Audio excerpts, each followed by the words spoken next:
Hello from Wellington, New Zealand. My name is Tracey Epps and I'm a lead advisor in the legal division here at the New Zealand Ministry of Foreign Affairs and Trade.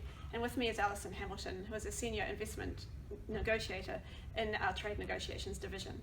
We're sorry that we can't join you in Geneva today, but we'd like to thank you for the opportunity to make this statement via video. New Zealand values the role that UNCTAD plays in this field, including by encouraging us all to reflect on the policy and legal positions that we have arrived at after a number of years and a range of agreements. We hope that sharing New Zealand's experience to date might assist experts considering the wider field, including from the development and reform perspectives. New Zealand's history of international investment agreements is relatively short.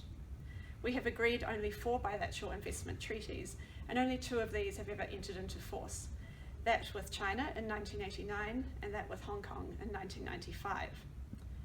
Instead, we have focused on including investment as part of our free trade agreements. The most recently of these to be signed was the Trans-Pacific Partnership. The basic coverage of investment and operation of any investment commitments vary among our FTAs. However, we can make a general comment that the principles of non-discrimination and high standards of investor treatment are common in our investment chapters.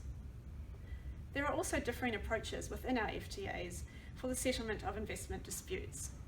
Not all of our agreements include compulsory investor-state dispute settlement, and in cases where we do include ISDS, we place a real emphasis on making sure that the balance between investor protection and the government's right to regulate is appropriately struck. In 3 of our agreements, ISDS is actually only voluntary.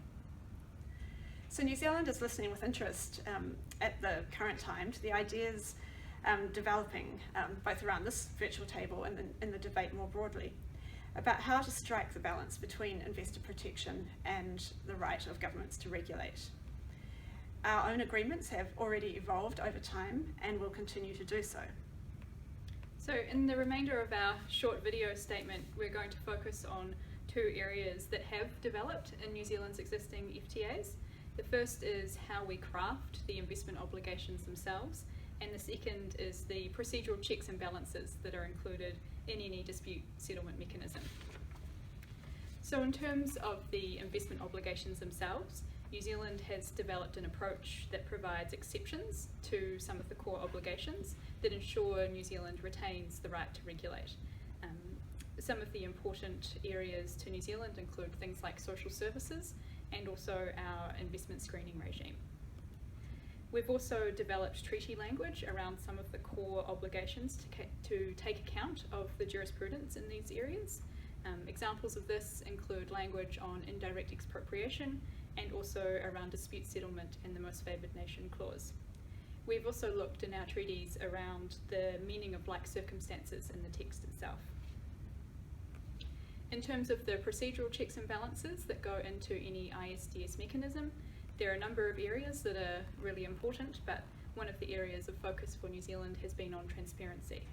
So we consider that strong transparency requirements are an important element of ISDS mechanisms and can actually enhance the quality of decisions that are made.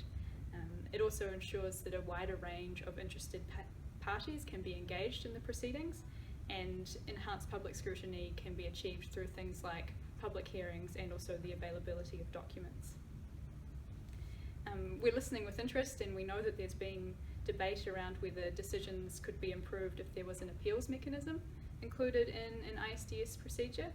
So far in our agreements, we have focused on making the process and the decisions as good as possible, but we're watching the international developments here with interest. We have acknowledged in our past agreements that future consideration could be given to appeals if such a mechanism was developed in the future. And our most recently signed agreement, the Trans-Pacific Partnership, includes provision to that effect. So we'd like to, that's all we have time to say today. We'd like to thank you for listening, and we certainly look forward to hopefully joining in the webinar so that we can hear statements from other experts around the table. Thank you for your time. Thank you.